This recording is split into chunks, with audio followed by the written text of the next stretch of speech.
عنہ سے روایت ہے کہ رسول اللہ صلی اللہ علیہ وآلہ وسلم نے فرمایا، مجھ سے دین کے بارے میں پوچھ لو۔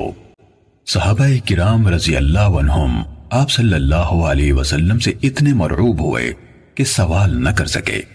تب ایک آدمی آیا اور آپ صلی اللہ علیہ وسلم کے دونوں گھٹنوں کے قریب بیٹھ گیا، پھر کہنے لگا، اے اللہ کے رسول، اسلام کیا ہے؟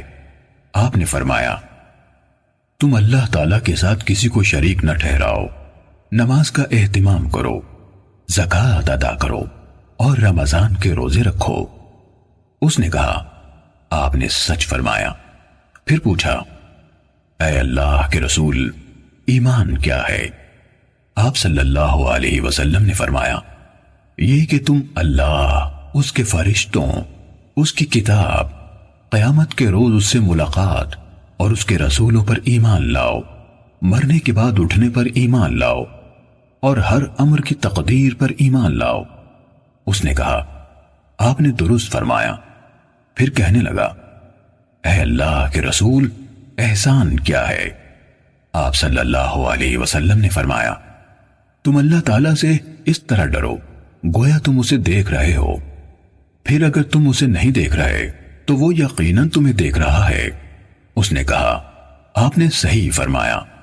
پھر پوچھا، اے اللہ کے رسول، قیامت کب قائم ہوگی؟ آپ صلی اللہ علیہ وسلم نے جواب دیا، جس سے قیامت کے بارے میں پوچھا جا رہا ہے وہ پوچھنے والے سے زیادہ نہیں جانتا۔ میں تمہیں اس کی علامات بتائے دیتا ہوں۔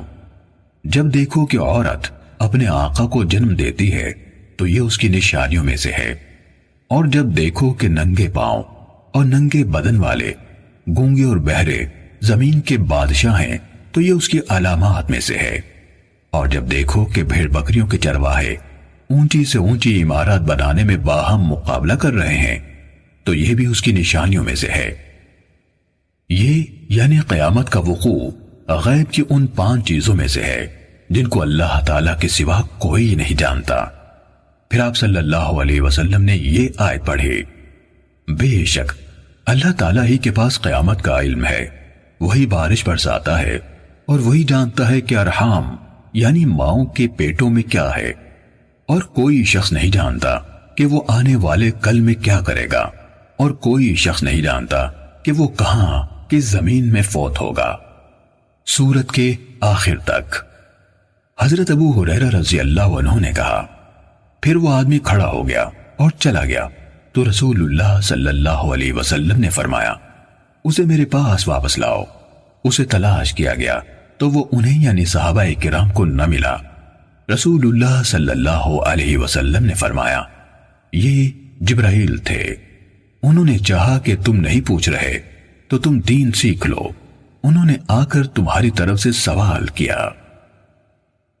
صحیح مسلم حدیث نمبر 99۔